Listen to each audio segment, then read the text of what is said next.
hadirin sekalian, baik putra maupun putri, untuk mengisi tempat duduk di depannya, supaya nanti yang belakang datang bisa langsung menempatkan diri. Yang dapat posisi depan dapat unta, ya, kemudian dapat sapi dan seterusnya. Baik, alhamdulillah pada kesempatan pagi hari ini,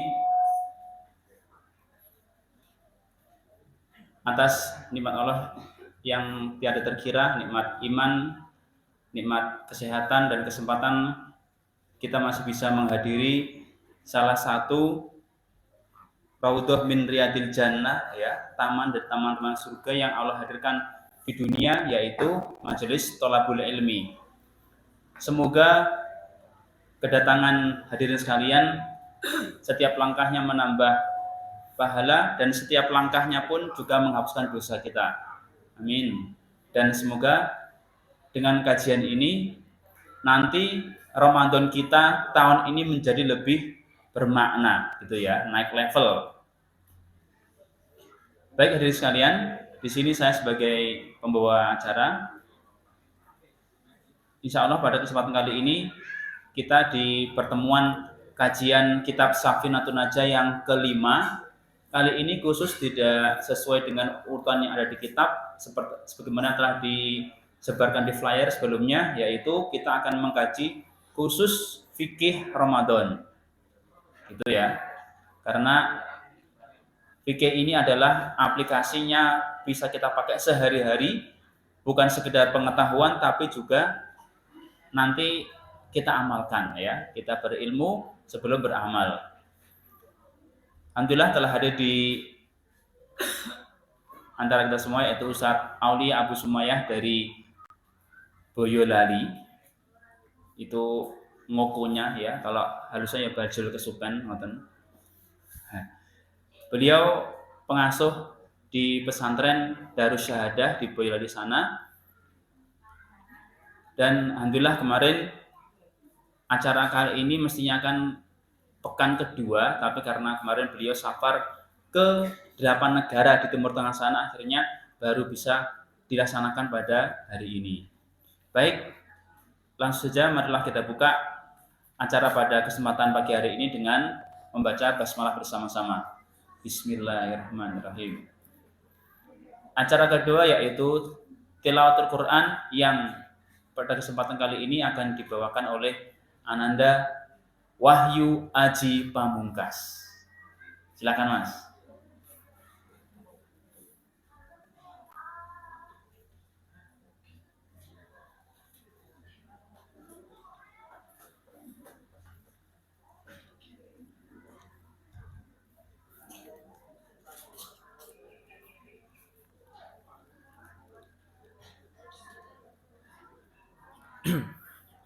A'udzu billahi minas syaitonir rajim. Bismillahirrahmanirrahim. Faman khafa min musin janafan aw isman fa aslaha bainahum fala isma alaihi innallaha ghafurur rahim. Ya ayyuhalladzina amanu kutiba alaikumus siyamu kama kutiba alal ladzina min qablikum la'allakum tattaqun. Ayyaman ma'dudat. Faman kana minkum maridan aw ala safarin fa iddatum min ayyamin ukhra. Wa 'alal ladzina yutiqunahu fidyatun ta'amu miskin. Faman tatawwa'a khairan fahuwa khairul lah. Fa antasumu khairul lakum in kuntum ta'lamun. Syahrul Ramadan alladzi unzila fihi al-Qur'anu hudan linnas lin-nasi wa bayyinatin minal huda wal furqan. Faman syahida minkumus syahra falyasum. Waman kana maridan aw ala safarin fa iddatum min ayyamin ukhra. Yuridullahu bikumul yusra wa la yuridu bikumul usra. Walitukmilul iddata walitukabbirullaha ala ma hadakum wa la'allakum tashkurun. Wa idza salaka ibadi anni fa inni qarib ujibu da'watat da'i idani falyastajibu li wal yu'minu bi la'allakum yarshudun. Shadaqallahul adzim.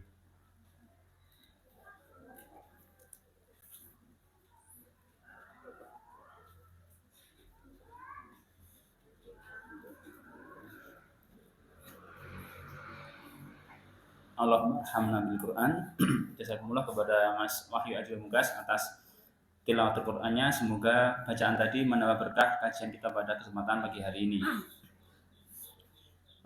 Ini kira-kira jumlah hadirin putra dan putri saat ini masih 1:2 ya. Hampir 3 sih, ibunya masih nambah lagi. Biasanya 1:5 ya. Baik.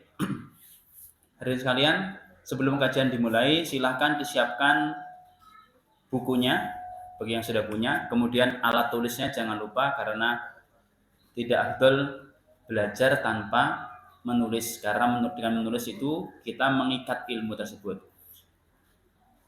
Kemudian langsung kita sampai pada acara inti, yaitu kajian kitab Safiratun Najah pada bab fikih Ramadan.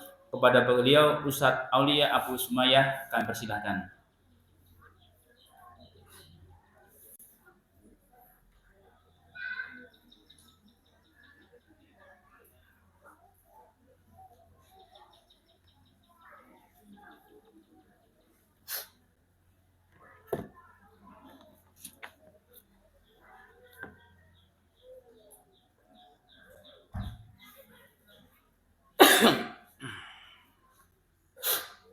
Bismillahirrahmanirrahim. Innal hamdalillah wassalatu wassalamu ala Rasulillah. Asyhadu an la ilaha illallah wahdahu la syarikalah wa asyhadu anna Muhammadan abduhu wa rasuluhu la nabiyya wa la rasulahu ba'da.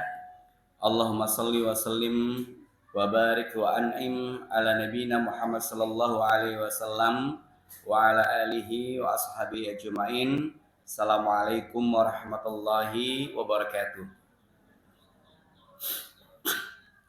Alhamdulillah, pada kesempatan kali ini Allah dapat mengumpulkan kita kembali di dalam majelis ilmu, majelis dzikir, majelis di mana para malaikat membentangkan sayapnya, memohonkan ampun kepada Allah atas segala dosa dan kesalahan kita.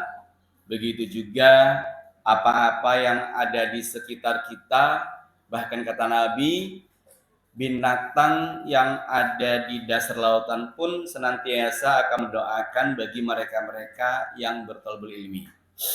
Bapak Ibu sekalian, insya Allah di beberapa hari ke depan akan datang tamu mulia yang telah Allah siapkan kepada kita. Tamu di mana pada saat itu tidak akan terulang kecuali hanya setahun sekali.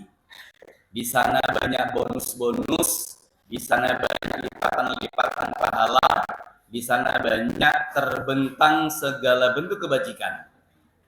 Maka dalam perkara seperti ini kami teringat salah satu dari nasihat 29 masyayikh dan para ulama yang kami temui ketika safar kemarin, bahwa sesuatu itu tidak akan dihargai oleh seseorang kalau kita tidak tahu harganya.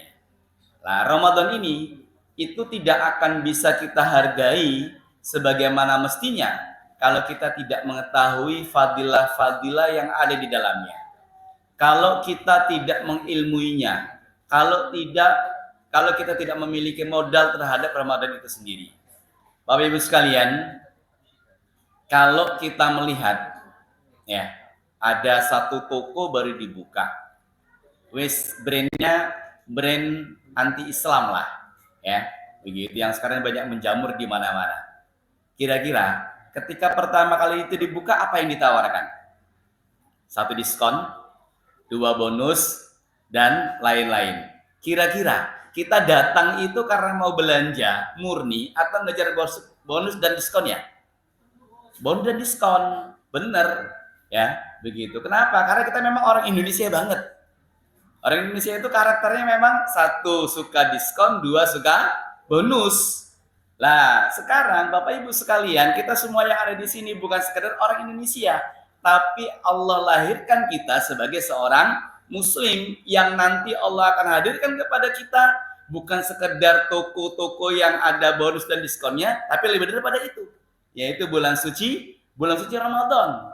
Kebayang nggak? Bulan suci Ramadan itu setiap apapunnya itu dilipat gandakan.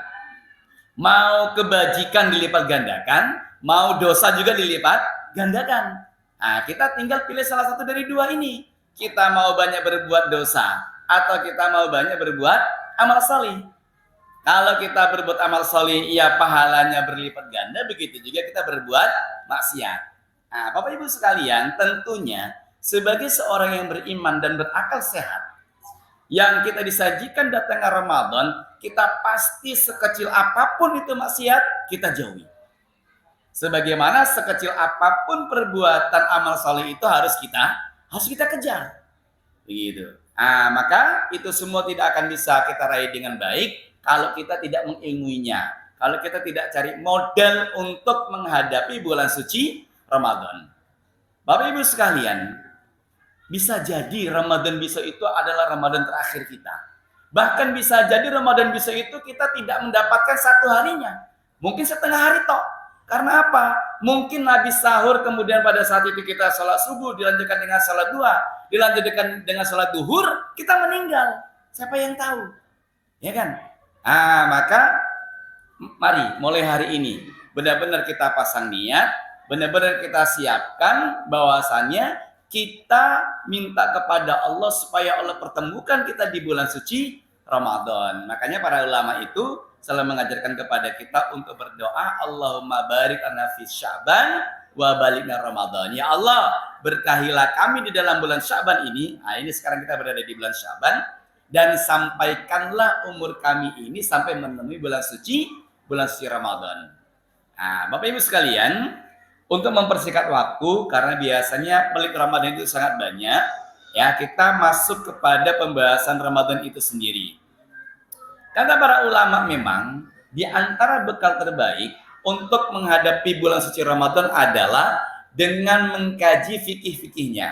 Makanya mereka menyatakan bahwasannya mengkaji fikih Ramadan itu bagian daripada bentuk ilmu fardu ain, yaitu satu ilmu yang cukup orang tersebut sudah balik dan akalnya sehat, dia wajib tahu. Kalau dia tidak tahu dan akhirnya dia melanggar, dia sudah balik dan akalnya sehat, maka pada saat itu dia berdosa. Nah, maka hari ini insya Allah kita akan belajar. Begitu. Kata para ulama, bulan Ramadan itu disebut dengan bulan Ramadan berasal dari kata romdo. Romdo itu adalah merupakan panas yang sangat menyengat. Nah, jadi biasanya orang Arab itu ketika menamai bulan itu sesuai dengan apa yang mereka rasakan pada saat itu. Lah, ketika datang bulan ini, itu suasana datang cuacanya sangat panas, maka disebut sebagai bulan Ramadan. Itu yang pertama.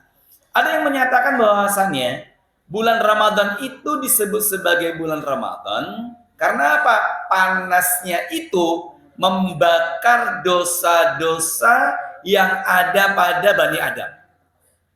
Nah, makanya di sini pembakar dosa itu apa?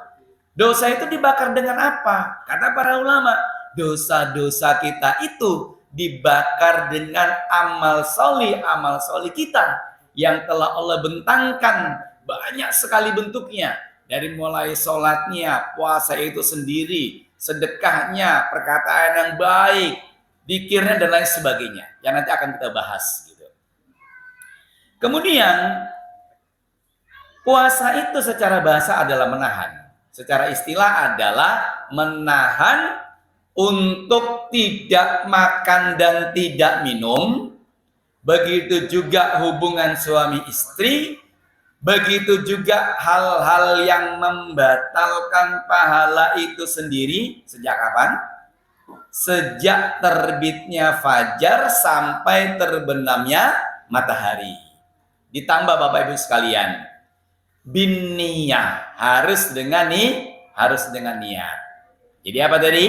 Menahan untuk tidak makan dan minum, dan berhubungan suami istri, dan perkara-perkara yang membatalkan puasa itu sendiri. Dari sejak kapan? Sejak terbitnya fajar sampai terbenamnya matahari. Harus dengan niat. Gitu. Ini kata kunci harus dengan niat ini penting. Nanti akan kita bahas. Begitu. Kemudian puasa itu berbagai macam hukum. Puasa itu ada yang hukumnya wajib. Berarti kalau wajib itu dikerjakan berpahala, ditinggalkan berdosa. Contoh puasa yang hukumnya wajib. Puasa Ramadan itu sendiri. Kemudian berikutnya adalah puasa qadha. Apa itu puasa qadha?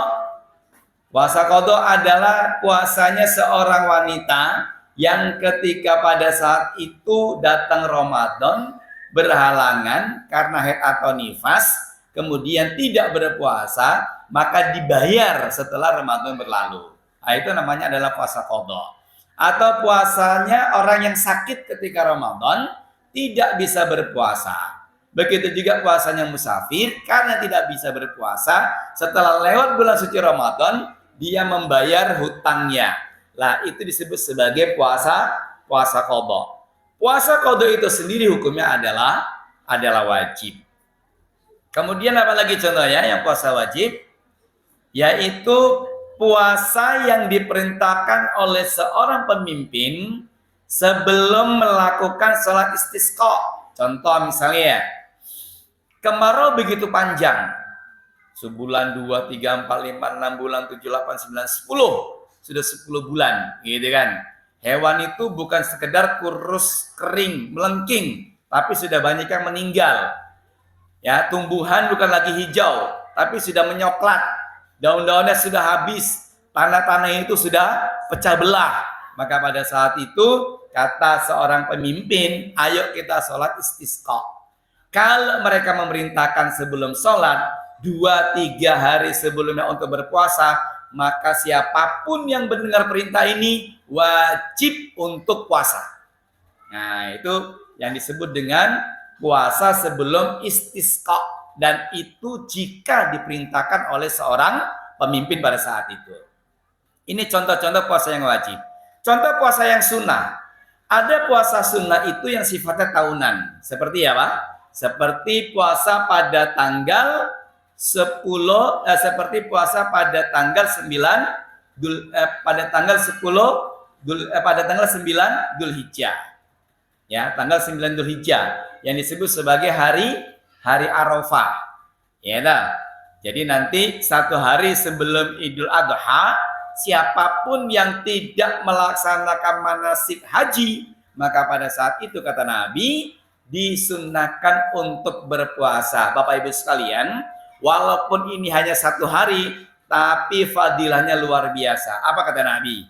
Orang yang melakukan puasa Arafah, yaitu pada tanggal 9 Dzulhijjah, 1 hari sebelum Idul Adha, maka ganjarannya adalah akan dihapuskan dosanya setahun yang lalu dan setahun yang akan datang. 1 hari loh ya. Begitu. Nah, itu. Kemudian ada juga puasa sunnah itu yang sifatnya bulanan, yang dikenal dengan saum ayamul bid. yaitu saum pada hari-hari putih. Loh, kok disebut sebagai hari putih? Karena pada saat itu bulan berada di tengah. Bulan sempurna. Jadi malamnya itu sangat terang. Jatuh pada tanggal 13, 14, 15 tiap bulannya berdasarkan hitungan Hijriah. Maka di sini kata Nabi, kita disunnahkan untuk berpuasa pada tanggal 13, 14, 15 tiap bulan. Nanti Bapak Ibu sekalian, hitungannya adalah hitungan Hijriah. Loh, Pak, saya mampunya cuma 1, boleh. 2 lebih bagus, 3 sempurna. Ya, boleh. Boleh 1, boleh 2, boleh 3. Nabi membiasakan puasa ini sampai 3 hari. Nah, ini adalah bentuk puasa sunnah yang datangnya bulanan. Ada juga yang datangnya pekanan. Yang kita kenal dengan puasa Senin Kemis. Boleh Seninnya saja, boleh Kamisnya saja, boleh Senin dan Kamisnya. Ini contoh-contoh puasa yang hukumnya sunnah. Ada yang puasa itu hukumnya makruh. Ya, seperti apa? Menghususkan puasa tiap hari Jumat tok, atau hari Sabtu saja, atau hari Ahad saja. Kalau dihususkan tiap hari itu saja, maka itu tidak boleh. Puasanya sah tapi makruh. Ya. Tapi kalau dia langsung Jumat, Sabtu, Ahad malah boleh. Ya, puasanya sah dan tidak makruh. Tapi kalau salah satu dari hari itu saja, puasanya sah tapi makruh. Nah, biasanya ini jarang nih biasanya. Jarang. Karena apa? Karena hari Jumat suami hari terakhir kerja, Sabtu Ahad mulai pelesiran. Biasanya nggak mau puasa. Ya Bu ya? Ya Pak. Nah, ini jarang ini kalau yang makruh ini. Ini yang haram. Nah, ini banyak ini kalau yang haram ini. Contoh puasa yang haram. Ada puasa itu haram tapi sah. Ya gimana Bu, Pak? Haram tapi sah. Gitu. Ada puasa itu haram dilakukan tapi itu sah. Gitu. Maknanya puasanya sah tapi dia tidak mendapatkan pahala. Apa contohnya? Puasanya seorang istri ya tanpa izin suami. Ya, puasanya seorang istri tanpa izin suami. Jadi Bapak Ibu-ibu sekalian, nanti kalau puasa ya, kalau puasa sunnah, kalau puasa wajib ya nggak usah izin. Seperti puasa qadha misalnya, ya, atau puasa nadar. Tapi kalau puasa sunnah dan suami itu kondisinya ada di dalam kota yang sama, ya harus izin dulu. Ya, apa hikmahnya? Ya bisa jadi suaminya nanti punya butuh, ya kan? Dan itu kan tidak terduga. Maka di sini seorang wanita jika berpuasa dalam kondisi seperti itu harus izin suami, gitu. Atau izinnya setahun sekali, ya. Masuk 1 Januari bilang kepada suaminya, Bang, aku izin mau puasa sunnah di hari-hari tertentu ini, ya, berlaku selama setahun ya. Kalau suami mengiyakan maka itu berlaku. Tapi biasa suaminya lupa Bu. Ya Pak, dicatat ya Pak ya. Biasanya suami ini malas mencatat, nggak apa-apa, ya lupa diingatkan gitu. Nah ini izin Bu ya, izin gitu. Ya, izin. Ini syariat masalahnya, syariat begitu. Nggak bisa juga loh, Bang, ini kan untuk Allah. Ya, masa abang lebih mulia dari Allah? Ibu-ibu sekalian, dalam tatanan fikih rumah tangga, laki-laki itu punya kasta. Laki-laki itu punya kemuliaan. Begitu. Sampai Nabi bilang, kalaulah tidak berlebihan, aku akan perintahkan wanita itu sujud kepada suaminya. Saking begitu tingginya ya kasta seorang suami di hadapan istrinya. Begitu. Maka sampai saum pun kalau itu hanya saum sunnah, dia harus izin. Kalau dia saum sunnah tidak izin, ya haram yang dilakukan dan puasanya sah. Puasanya sah, tapi perbuatannya haram. Berarti tidak mendapatkan pahala. Yang kedua, puasa itu haram tapi tidak sah. Nah, yang kedua ini lebih contoh ini. Sudah satu haram, dua tidak sah. Puasa apa itu? Puasanya seseorang pada hari Id, yaitu tanggal 1 Syawal, ya, Idul Fitri, tanggal 10 Dzulhijjah, Idul Adha.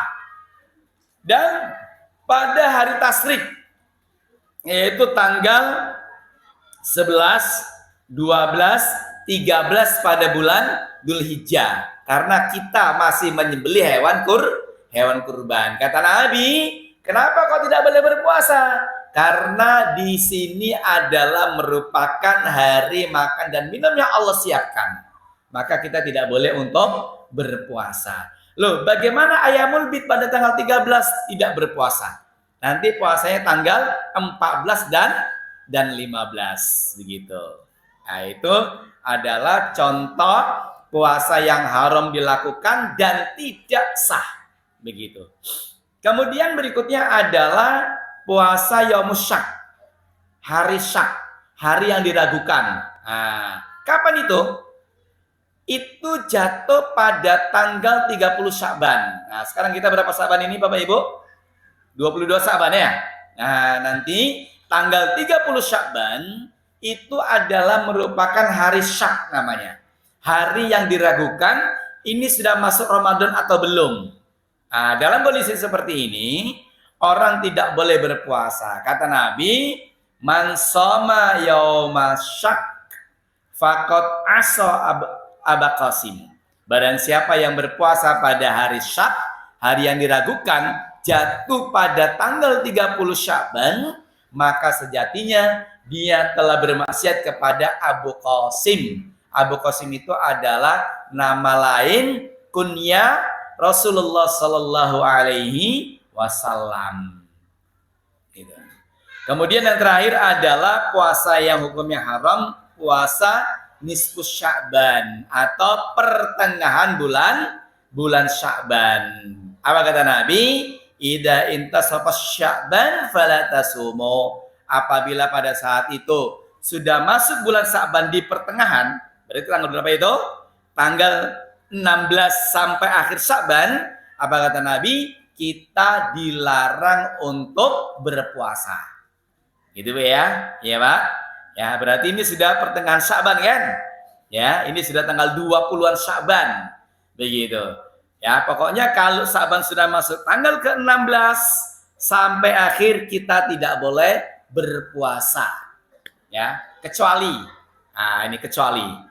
Pertama, kita tetap boleh berpuasa ketika Sya'ban itu sudah memasuki pertengahan, ya. Jika kita memiliki puasa qadha. Seperti Bapak Ibu yang punya hutang puasa. Karena hutang puasa itu wajib, ya puasa tetap harus dilakukan. Itu boleh dilakukan walau Sya'ban sudah pertengahan. Ini yang pertama. Yang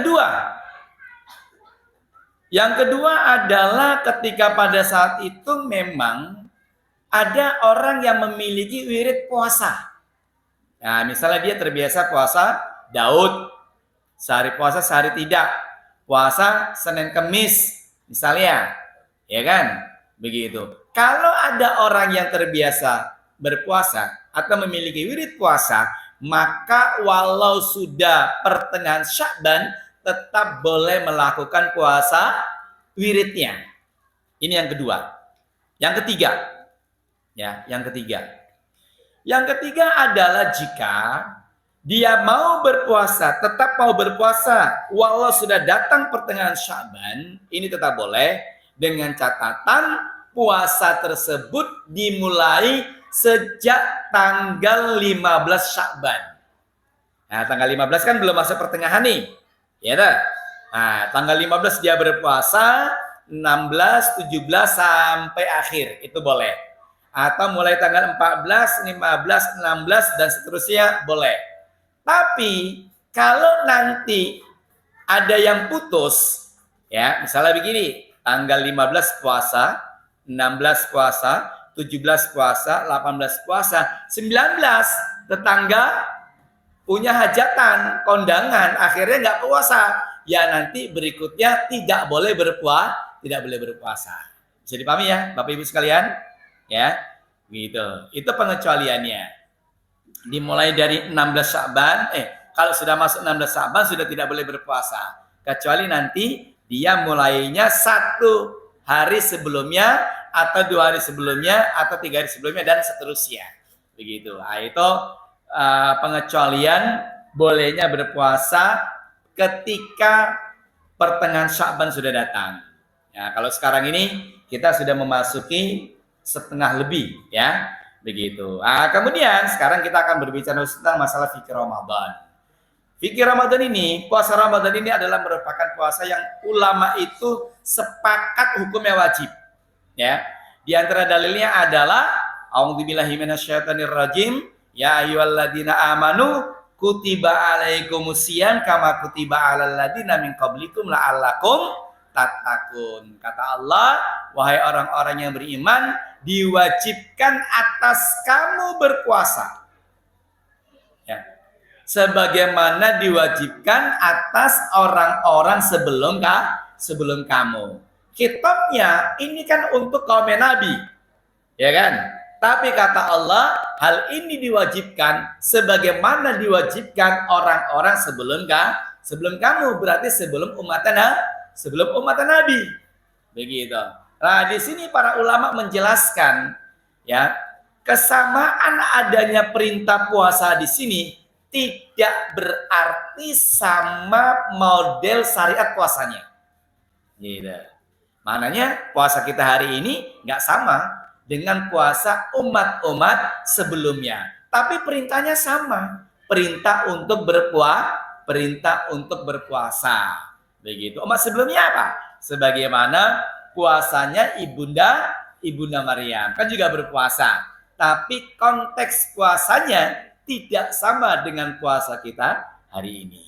Tapi sama-sama diwajibkan untuk berpuasa. Apa kata Allah jaminannya? La'allakum tattaqun, supaya kita lebih bertakwa kepada Allah. Apa itu takwa? Kata para ulama, takwa itu adalah terjauhnya kita dari perbuatan maksiat. Dan maksiat itu terdiri dari 2 komponen. Ya. Bisa jadi maksiat itu dengan dipikirkan saja dia itu sudah hilang. Apa contohnya, Pak? Bu? Maksiat itu dengan dipikirkan saja, dengan ditafakuri saja, itu sudah bisa hilang. Apa contohnya? Yang sekarang banyak melanda. Lah anak muda wala orang tua. Game online. Gitu. Istrinya pinjaman online, anaknya game online, suaminya judi online. Sekarang marah kan? Marah bagi-bagi tugas. Enak kamu jangan judi online, itu bagian bapak. Ya, ibu jangan game online, itu bagian anak gitu. Ini maksiat bukan? Ini maksiat. Sebenarnya cukup orang itu waras. Ini dipikirkan saja sudah selesai. Tapi kan orang ini kadang ada yang sedang waras, ada yang sedang tidak waras gitu. Udah tahu sertifikat tanahnya itu udah habis gitu loh. Ya, tinggal itu sudah di bawah jembatan. Tidur itu sudah beralasan koran karena semuanya sudah untuk bayar judi online, game online, dan pinjaman online.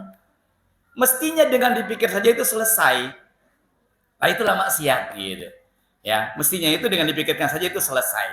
Tapi ada maksiat yang kedua yang itu akan hilang ketika pada saat itu kita ikuti dengan perbuatan amal soleh. Tapi bukan berarti ya Bapak Ibu sekalian, ya, ketika Nabi menyatakan iringilah perbuatan maksiat itu dengan perbuatan amal soleh. Nanti maksiat terus amal soleh lagi, maksiat lagi amal soleh lagi. Ya bukan begitu. Maknanya kalau kita sudah berbuat maksiat, jangan lupa tutup dengan amal soleh supaya maksiat itu tidak akan terulang kembali. Nah, itu dia. Ya. Orang yang pada saat itu mengingkari tentang wajibnya puasa Ramadan, ulama sepakat kafir. Ingkar dia, keluar dari Islam. Ya, kecuali seorang mu'alaf yang pada saat itu dia baru masuk Islam, kemudian dia jauh dari para ulama. Nah, nanti kalau ulama tahu, dia didatangi, didakwahkan kepadanya atas kewajiban puasa Ramadan ini, kalau dia mau selamat, kalau dia tetap ingkar, dia tetap menjadi kufur. Gitu. Adapun kalau ada orang yang dia itu tidak mau berpuasa, tapi dia meyakini bahwasannya puasa itu hukumnya wajib, dia tetap dalam keimanannya. Hanya dia menjadi pelaku dosa besar. Dan ini masyarakat kita masih banyak ini umumnya. Ya kan? Masih banyak sekali. Begitu, warung buka, sana kemari juga nggak ada yang tutup. Nah, itu kan indikasi bahwasannya masyarakat kita ini yang muslim, dia tidak mau melaksanakan kewajiban puasa Ramadan. Nah, orang seperti ini dia masuk dalam kategori dosa besar. Ya, begitu. Nah, bagaimana penetapan tentang datangnya waktu Ramadan? Waktu datangnya bulan suci Ramadan itu ditetapkan dengan ru'yatul hilal. Dengan kita melihat kapan datangnya hilal, kapan datangnya bulan. Ya, biasanya nanti di tanggal 29 Sya'ban berbondong-bondong ya NGO dari takmir masjid itu biasanya ke atas gunung atau ke pantai, ya begitu. Kalau di padang pasir, mereka ke tengah padang pasir biasanya. Itu mereka ngapain? Mereka di sore hari tanggal 29 Sya'ban itu mereka menunggu melihat hilal. Kalau nanti hilal kelihatan, berarti bulan Sya'ban itu hanya 29, besoknya kita berpuasa. Ya, cukup nanti ada seorang laki-laki muslim dan dia adil bersumpah bahwasannya dia telah melihat hilal, dia dan orang yang meyakini atas apa info yang dia bawa wajib untuk berpuasa. Maknanya apa? Bisa jadi nanti antar kita yang sekarang ini hadir itu mulai puasanya beda-beda. Ada yang hari Rabu, ada yang hari Selasa. Ya kan? Antar kita. Bisa jadi antar tetangga kita. Bisa jadi mungkin satu rumah. Ya kan? Suaminya Selasa, istrinya hari Rabu. Wes gak usah kikir. Nggak apa-apa. Semuanya benar insya Allah. Ya, yang satunya ikut hisab teman-teman Muhammadiyah, satunya ikut ru'yah misalnya teman-teman Nahdlatul Ulama. Nggak apa-apa, silakan. Nggak usah geger. Apalagi pisah ranjang, baru jaluk cerai. Yo haram Bu, Pak, nggak boleh. Masalah khilaf jangan sampai memecahkan persatuan kita. Ya, nggak boleh, ya sudah saling tafahum saja. Yang penting puasanya minimal 29 hari. Kalau 28 hari ya kurang, berarti harus mengkodok 1 hari. Gitu ya Bapak Ibu sekalian ya. Ya, jadi jangan puasanya dia Rebu, orang bolo. Ya dosa ini. Loh, ini masalah khilafiyah. Malah mengorbankan masalah yang wajib, masalah persatuan. Nah, ini ya, ini perlu kita catat gitu. Perlu kita catat.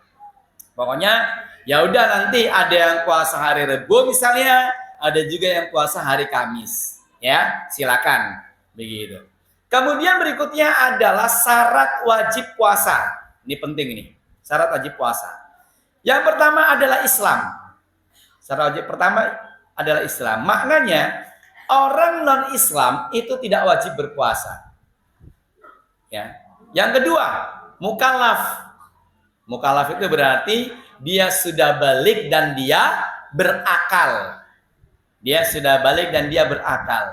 Maknanya adalah orang yang pada saat itu dia sudah balik misalnya, tapi akalnya nggak sehat. Siapa contohnya? Orang gila. Ya. Orang gila itu dia tidak wajib berpuasa dan tidak wajib mengkodok puasanya. Loh, kok tidak wajib mengkodok loh? Kan orang gila itu kan yang bisa sembuh. Iya kan? Di Tawang itu dulu di tetangganya ibu saya, itu ada orang gila berjangka waktu, Bu, Pak. Jadi kadang sekian bulan dia waras, sekian bulan dia gila. Kalau waras ya ke masjid, ya ikut tahlilan, ya ikut yasinan macam-macam. Tapi kalau lagi gila, ya gila sebenarnya. Gilanya serius. Ya, gilanya serius. Begitu. Ya nakal sama orang, pakaiannya ya compang-camping gitu. Lah orang seperti ini, kalau nanti masuk satu Ramadan, qadarullah dia gilanya kumat, sampai satu Syawal baru dia sembuh, ya dia tidak akan mengqadha. Ini kalau orang itu gila. Gimana Bu? Ada yang pingin? Enggak Bu ya? Jangan Bu. Ya, ini Ramadan ini mahal ini. Maka minta sama Allah supaya Allah jaga kesehatan kita, baik akal kita, jasmani kita, dan roh kita juga. Gitu ya. Itu yang orang gila ya. Orang idiot sama, juga tidak wajib untuk berpuasa. Begitu. Bagaimana ketika pada saat itu anak itu mumayyiz? Berarti dia belum balik. Anak mumayyiz itu kapan? Anak yang sudah bisa membedakan mana yang baik dan yang buruk bagi dirinya. Kalau kata para ulama, cukup anak itu sudah bisa makan sendiri, minum sendiri, mandi sendiri, pakai baju sendiri. Atau anak itu sudah berumur minimal 6 tahun, kata sebagian para ulama yang lain. Anak ini sudah disebut sebagai anak mumayyiz. Anak ini, saum Ramadan itu nggak wajib. Kalau dia melakukan saum, maka dia mendapatkan pahala, tapi pahalanya pahala tatawwu, ya, pahala sunnah. Perhatikan. Ya. Namun wajib bagi orang tua terhadap anak yang mumayyiz memerintahkan anak tersebut untuk berpuasa. Kalau orang tua ada anak yang sudah mumayyiz, kok nggak diajak untuk berpuasa, maka orang tuanya berdosa. Ini Bu, Pak, yang perlu dicatat. Anak itu masih mumayyiz, tidak wajib berpuasa. Kalau dia berpuasa, dapat pahala sunnah. Tapi, catat, kewajiban bagi orang tuanya, baik bapak maupun ibunya, mengajak anak ini berpuasa. Mau anak itu berpuasa ataupun tidak, nggak jadi masalah. Yang penting kita sudah mengajak anak itu untuk berpuasa. Gitu. Nah, ini yang perlu dicatat. Gitu. Kemudian yang berikutnya adalah mampu. Ya, syarat wajib berikutnya adalah mampu. Maknanya orang yang tidak mampu seperti orang tua yang sudah pikun, dia tidak wajib untuk berpuasa.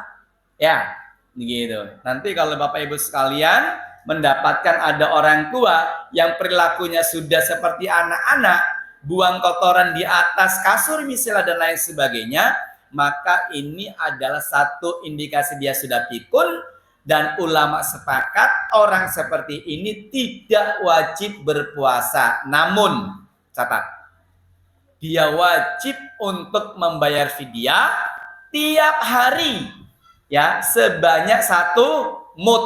1 mud itu seberapa? 1 mud itu adalah 1/4 sok. Ya, 1/4 sok. 1 mud itu seperti ini, Bapak Ibu sekalian. Nah, ini namanya 1 mud. Ya, ini namanya 1 mud. Jadi ambil beras, set. Ah, ini namanya 1 mud. Mudnya siapa? Mudnya Nabi. Kalau mudnya kita kecil, coba lihat tangan orang Indonesia, kecil-kecil kan? Nah, ini beda. Nah, makanya kata para ulama, mudnya adalah mud Rasulullah Shallallahu Alaihi Wasallam, mudnya Nabi, yang kurang lebih adalah 600 gram. Ya, ini nanti bayar fidyahnya itu 600 gram. Ada yang menyatakan 650 gram. Silakan. Ya, afdalnya dikeluarkan tiap hari, diberikan kepada fakir miskin. Berapa Pak kira-kira Pak harga 600 gram beras? Bapak-bapak ini ahli nafkah. Ya, berapa Mas Heru? Yayasan Ar-Rahmah kan sering ngasih beras kepada guru-guru. 600 gram itu berapa harganya sekarang? 7.000 loh. Kok ibu-ibu update bakul beras? Ya enggak apa-apa ya Bu ya.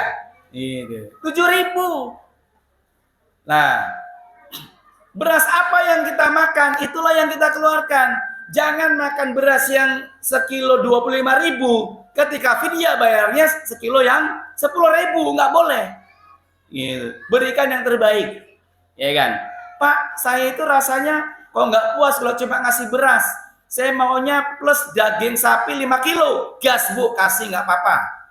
Ya, tapi minimal adalah 600 hingga 650 gram beras. Gitu Bu ya. Afdalnya dibayarkan tiap hari.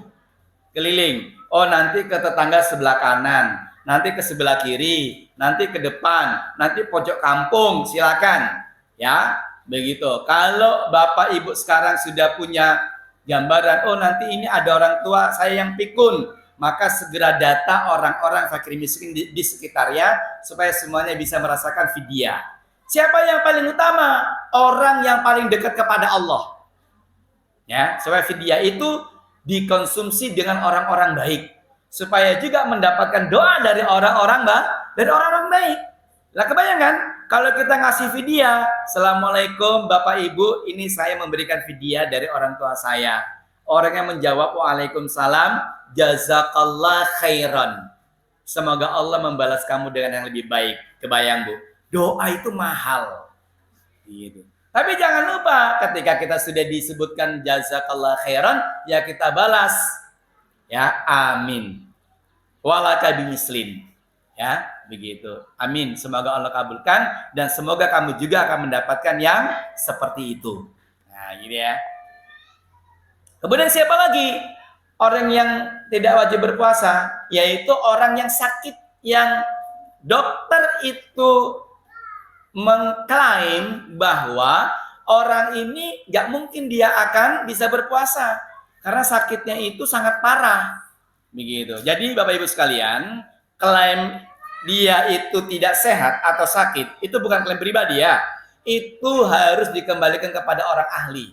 Karena ini babnya sakit atau sehat atau tidak, maka kembalikan kepada dokter, ya, kepada orang ahli. Kalau dokter menyatakan bahwasannya dia tidak bisa berpuasa, ya, begitu. Kalau berpuasa dia akan meninggal, maka pada saat itu tidak boleh berpuasa. Cukup dia membayar fidyah 1 hari sebagaimana yang seperti tadi, gitu.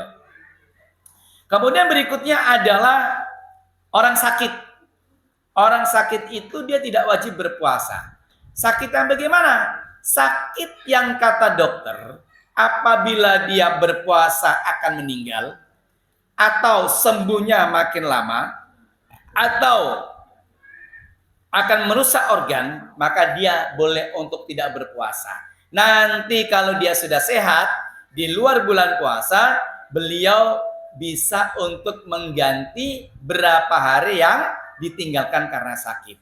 Yang terakhir, orang yang mukim. Nah, syarat wajib puasa ini adalah mukim. Maknanya musafir itu tidak wajib untuk berpuasa. Musafir yang bagaimana? Musafir yang dia keluar dari rumahnya sebelum masuk fajar. Oh, saya besok mau mudik, ya, dari Magetan ke Surabaya misalnya. Kan itu sudah safar panjang kan? Sudah safar yang kita boleh untuk jamak qashar misalnya. Ya. Lah, kalau kita niat untuk safar, tapi keluar safarnya itu setelah fajar terbit, ya tetap wajib berpuasa. Ya. Kalau mau nggak berpuasa, keluarnya sebelum terbit fajar. Begitu, keluar dari rumah sebelum terbit fajar. Oh, 3 kilo kok fajar itu terbit, nggak apa-apa. Ya, begitu. Itu syarat diperbolehkannya musafir untuk tidak safar. Gitu. Loh Pak, nanti di tengah perjalanan ada yang sakit kemudian nggak berpuasa, nggak apa-apa. Tapi kan dia tidak berpuasanya itu bukan karena tadi, tidak berkaitan dengan terbit dan belumnya fajar, ya kan? Dia nggak berpuasa itu karena sakit di tengah perjalanan, itu boleh untuk tidak berpuasa. Begitu. Boleh langsung motel, boleh langsung iftar. Nanti mengganti ketika pada saat itu bulan puasa telah berlalu. Begitu. Itu syarat wajib. Sekarang syarat sah. Syarat sah puasa. Yang pertama adalah Islam. Ya, berarti orang murtad tidak sah untuk berpuasa dan wajib mengqadha sebanyak hari yang dia tinggalkan. Contoh misalnya, ada orang murtad, ya, ada orang murtad. 1 Ramadan dia murtad. 5 tahun kemudian baru masuk Islam. Berarti berapa Ramadan itu ya yang dia tinggalkan? 5 Ramadan kan? Kalau tiap Ramadan itu kenyataannya genap 30 hari, berarti 30 kali 5 berapa Pak? 150 hari wajib diqadha. Nah, itu bagi orang yang murtad. Berat nggak Pak? Berat. Ya Bu ya? Wis jangan coba-coba murtad Bu, abet. Ya, begitu. Ini murtad ini. Nah, murtad itu begitu. Dia wajib mengqadha puasa, dia wajib mengqadha salat. Wah, lebih berat lagi nih. Salat, ya kan? 1 hari 5 kali kali 5 tahun. Wah, abot ini. Abot. Ya. Kalau dia melaksanakannya sedang safar, nggak boleh dijamak dan nggak boleh dikosor. Nggak boleh dikosor. Ini. Boleh dijamak tapi nggak boleh dikosor. Nah, ini berat ini. Berat bagi orang murtad. Hukuman bagi orang murtad itu berat. Gitu. Kemudian yang kedua adalah berakal. Ya, akalnya sehat. Ya, tadi berarti orang gila itu tidak wajib berpuasa dan juga tidak wajib mengqadha. Kemudian orang pingsan. Pingsan. Perhatikan Bapak Ibu semua, pingsan ini dibagi dua. Jika pingsannya itu disengaja, ya, puasanya batal dan wajib mengqadha. Gimana Pak? Pingsan disengaja itu? Prakteknya? Bisa nggak? Bisa nggak Pak? Pingsan disengaja? Tapi para ulama ini berbicara ini. Bisa. Yang biasa bela diri itu paham itu. Ya, itu. Intinya kalau pingsan itu disengaja, puasanya batal dan wajib untuk mengqadha. Kalau pingsannya itu nggak disengaja, nah perhatikan. Kalau disengaja pingsannya, batal dan wajib mengqadha. Kalau pingsannya nggak disengaja, perhatikan. Kalau pingsannya nggak disengaja terbagi menjadi dua lagi. Kalau dia pingsan sepanjang hari, sahur nih, ya kan? Sampai iftar, sampai berbuka puasa, ini pingsan nih, nggak ada sedetik pun dia itu sadar, maka puasanya batal dan wajib mengqadha. Tapi kalau dia pingsan dari mulai datangnya fajar, ya, sampai iftar ini, dia ada 1 detik saja, sebentar saja dia itu tersadar. Setelah itu tersadar, langsung pingsan lagi sampai iftar, puasanya sah. Bisa dipahami Bu ya, Pak? Ya, kalau pingsannya nggak disengaja, sepanjang hari itu tidak ada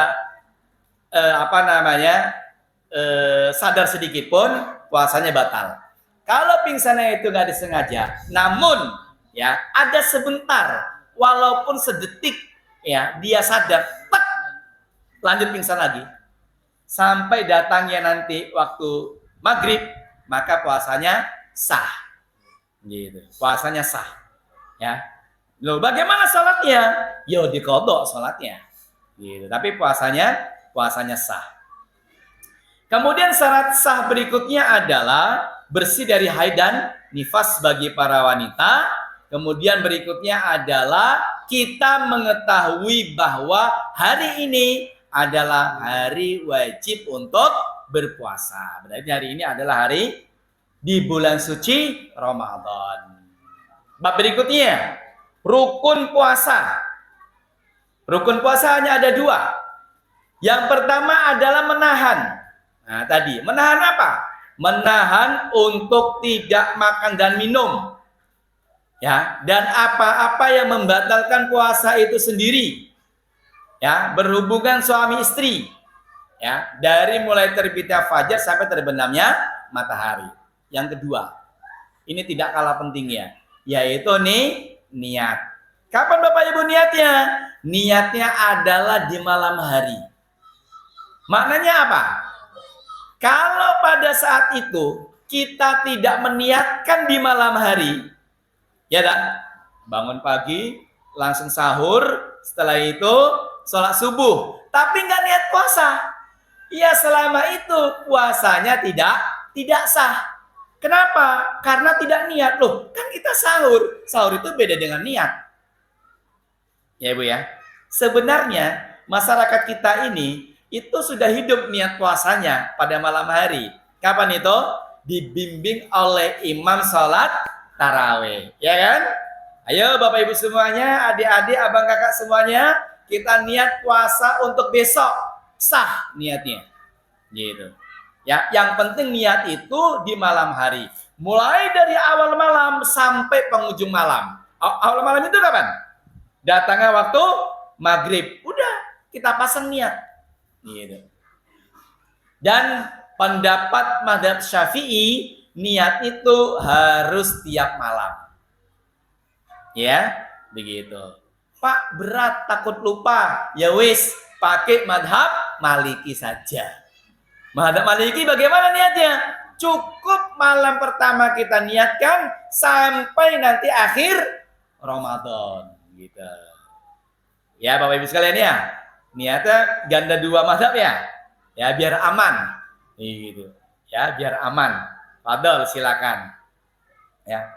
Kemudian yang berikutnya adalah sunnah-sunnah puasa. Sunnah puasa.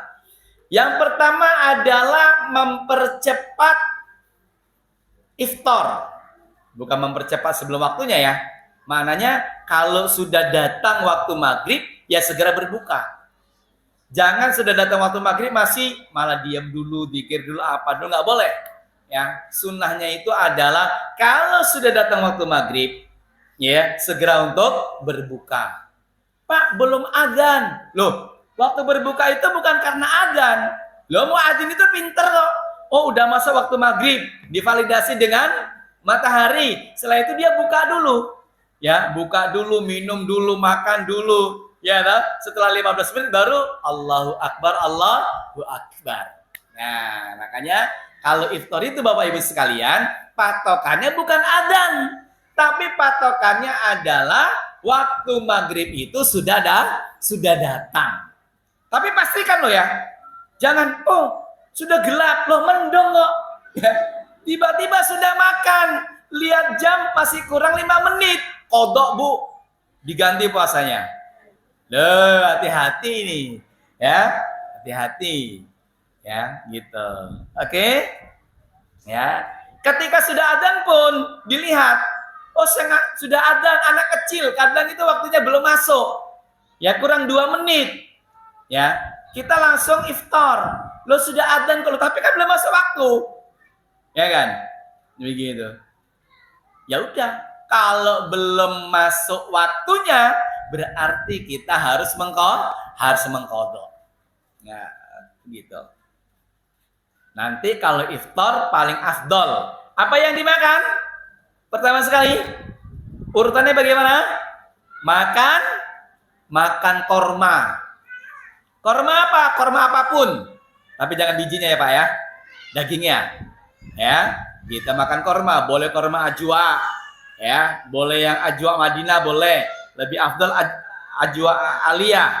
Itu korma ajwanya Nabi. Ya, boleh pakai sukari, boleh pakai kurma Mesir, boleh pakai kurma apa lagi? Macol, boleh. Ya, pokoknya kurma. Ini paling afdol. Yang pertama adalah pakai kurma. Kalau nggak ada kurma, sesuatu yang manis terbuat dari hal yang asli. Jadi manisnya itu asli. Seperti apa? Madu. Ya, madu. Kalau nggak ada manis yang asli, manis buatan. Apa? Kolak lah, bubur lah, teh, es teh jumbo lah, silakan. Ya. Kalau nggak ada itu baru air putih. Jadi jangan iftar pertama itu bismillah tempe goreng. Gak nyona Bu, Pak ya. Indonesia sih iya Pak, tapi sunnahnya dijalankan. Berat Pak makan korma, sama saya juga berat gitu loh.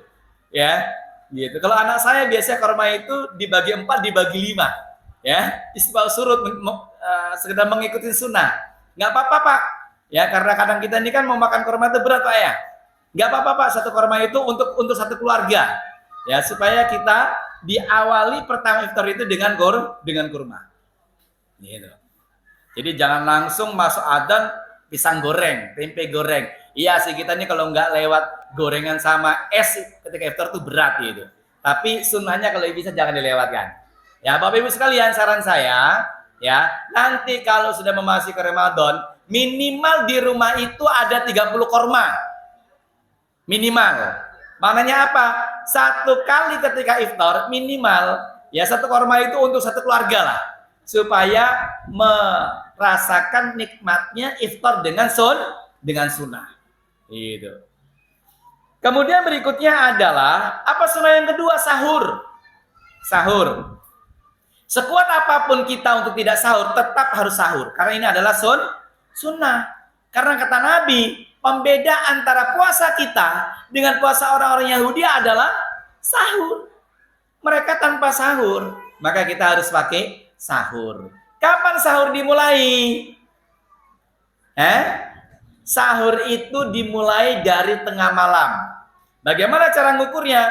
Kalau maghrib jam 6, fajar jam 5, tarik paling tengah antara jam 6 sore dan jam 5 pagi, ya dah. Ini waktu maghrib, ini waktu subuh, tarik tengah-tengah, ini pertengahan malam. Di sini sudah boleh untuk sahur. Ya kira-kira jam berapa ya?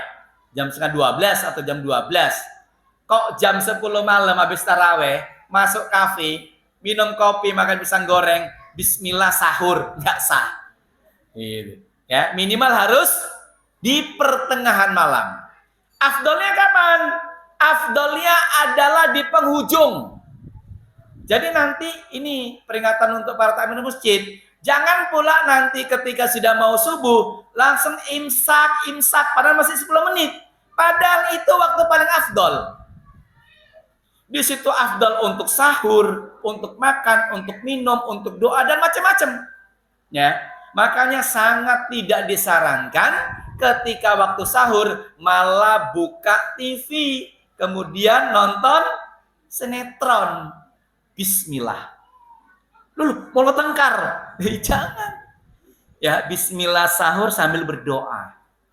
Untuk kita, untuk anak, untuk keluarga, untuk orang tua, untuk orang-orang yang kita cintai, untuk klien kita, macam-macam. Karena itu adalah waktu mustajab. Malaikat ada bersama kita. Ya, orang-orang yang kita doain, mereka itu nggak tahu, malaikat itu berada di atas kepala kita, seraya mengaminkan apa yang kita mintakan kepada Allah. Kebayang nih Bapak Ibu sekalian.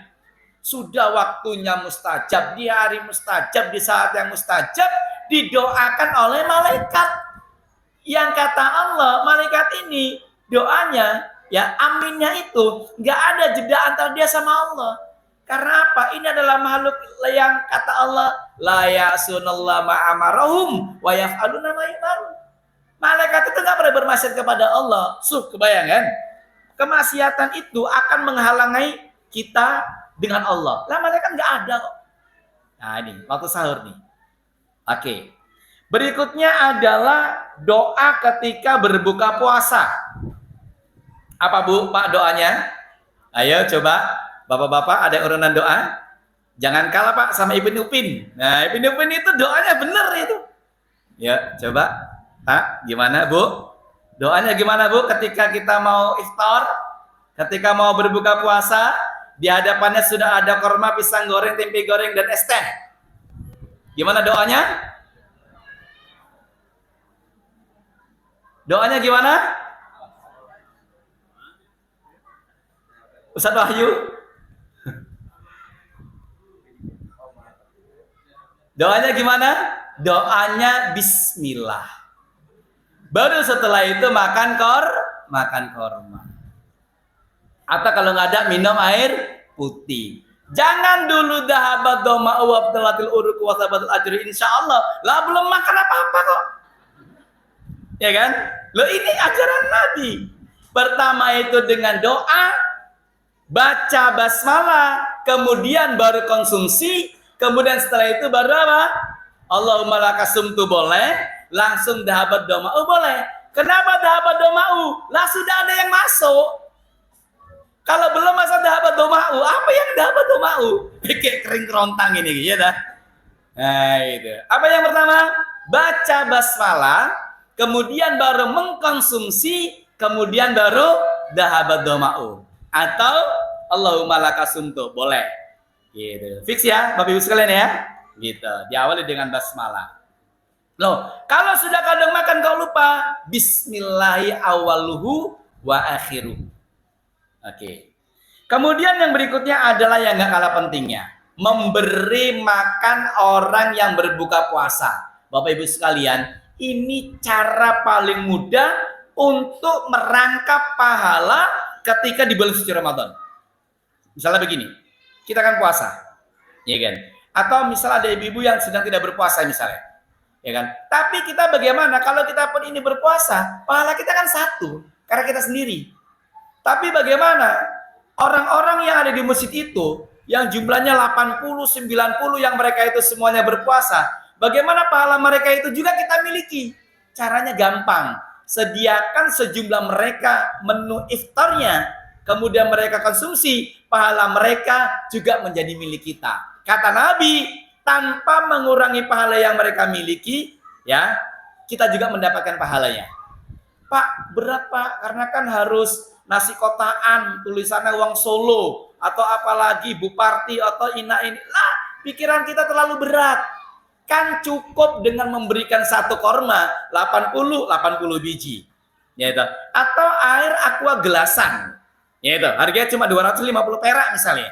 Atau apa? Beli semangka, dipotong-potong, 80 potong. Satu potong itu setengah ruas jari misalnya. Nggak apa-apa. Niat kita adalah bagaimana kita tetap memberikan takjil kepada orang lain. Maknanya, kenapa kok takjil di pinggir-pinggir jalan itu cuma sehari, 2, 3, 4, 5 hari? Karena berpikirnya berat. Coba kalau berpikirnya ringan. Ya kan? Bapak Ibu sekalian, jangan kalah sama beberapa orang Baduy yang ada di Arab. Mereka-mereka itu, ya, berpijakan dari hadis ini, itu kalau mau iftar, mereka tuh mendatangi masjid. Apa yang mereka bawa? Apa yang mereka punya? Cuma kurma, satu kotak kecil. Mereka kasih satu orang satu. Supaya apa? Mereka tuh mendapatkan fadilah orang yang berpuasa. Ajib ini. Ya, ilmunya nggak banyak, amalannya luar biasa. Ya, mereka itu nggak malu-malu. Kalau kita ini kan kadang malu-malu. Ih, malu, korma kita ini korma murahan, ya itu, ya sana mal, ngapain malu-malu? Kita nggak boleh malu-malu. Kalau kita malu-malu dengan manusia, itu malu-maluin di hadapan Allah. Ya, udah kita mampunya ini, kita mampunya itu, begitu. Silakan.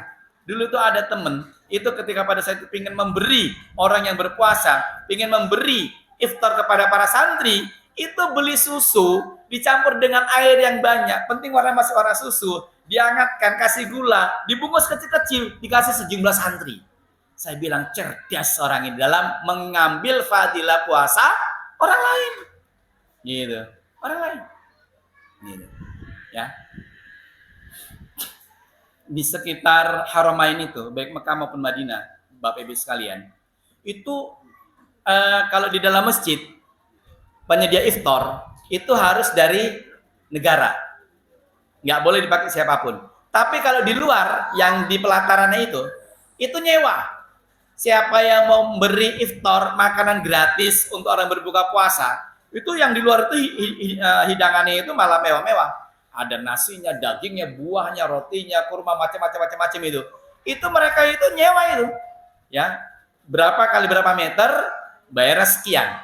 Udah mereka menyediakan iftarnya, mereka nyewa tempatnya, mereka juga harus mencari orang sebagai orang yang mengajak untuk iftar di situ. Kalau kita kan milih, oh ini kurang mantap, milih ke sana. Wah, mereka itu juga bawa orang lain itu. Ayo Pak. Mereka itu modalnya besar. Kenapa itu mereka sampai seperti itu? Karena mereka begitu pahamnya fadilah memberi makan orang iftar. Orang berbuka puasa. Lah puasa kita ini kadang diiringi dengan menggunjing, kadang menggibah, kadang memfitnah, kadang bohong, kadang ini, kadang itu. Kadang pahala kita hilang. Ya kan? Dari sudut mana lagi kalau kita itu tidak mencari cara yang lain? Maka Nabi mengajarkan kepada kita, berilah makan orang yang berpuasa, maka kamu akan mendapatkan pahala mereka tanpa mengurangi pahala orang-orang yang kamu beri makan itu sedikit pun. Gitu. Oke? Oh, kita goreng tahu nih.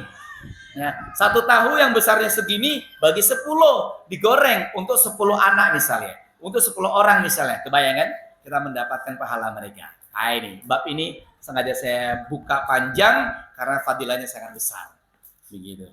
Kemudian berikutnya adalah sunah-sunah di bulan suci Ramadan adalah menjaga sholat taraweh ya, bersama imam, afdolnya di masjid ya, bagi bapak-bapak, ibu-ibu yang tidak mungkin bisa di rumah. Ya, berapa rakaat terserah. Mau yang 11 tafadhol, mau yang 23 silakan. Gak usah geger. Loh, konopi cuma 11. Sana itu 23. Wah, geger, gak usah geger. Semuanya baik, semuanya benar. Ya, yang gak baik itu yang gak mau taraweh. Gitu. Ya, Bu. Ya, Pak. Silakan. Yang terpenting kata Nabi, cara menjalankannya adalah 2 rakaat. Kenapa disebut sebagai salat tarawih? Karena per 4 rakaat itu Nabi istirahat. Ya, istirahatnya berapa lama? Ya sesenggangnya seorang imam. Gitu. Kalau di Arab itu ya istirahat sambil minum, sambil itu. Nggak apa-apa Pak, boleh. Begitu ya. Cuma di kita ini belum terbiasa. Di masjid-masjid di beberapa negara yang kami safar kemarin, itu nek sholat, terutama sholat Jumat, itu di setiap shaf itu ada botol-botol air putih. Jadi langsung pelayanan untuk jamaah. Wah, ini keren banget ini. Ya, apalagi nanti kalau pas sholat taraweh, nanti kalau DKM itu menyediakan, ya, itu tiap shaf itu depannya itu disediakan air putih. Ya, apalagi itu bagi seorang imam, ya itu wajib untuk disediakan, untuk membantu. Begitu.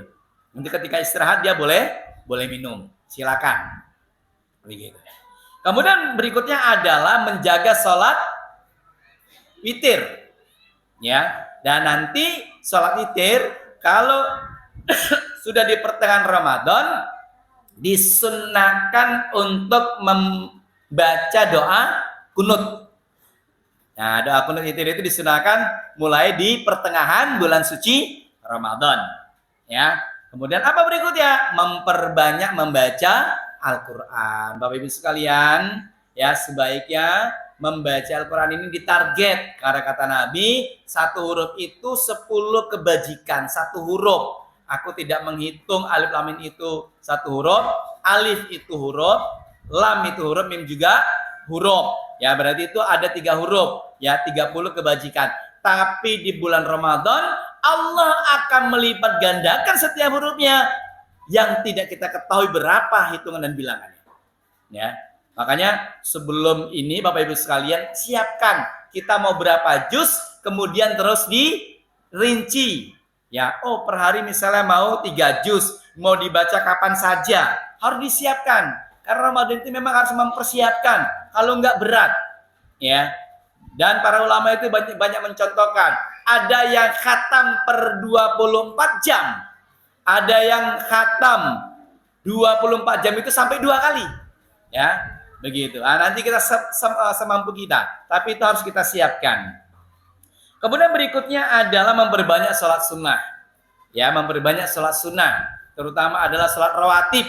Ya, 10 atau 12. Begitu. Kalau 12 berarti qobliyah duhurnya 4 rakaat. Kemudian yang terakhir adalah beriktikaf. Ya, iktikaf itu kapan?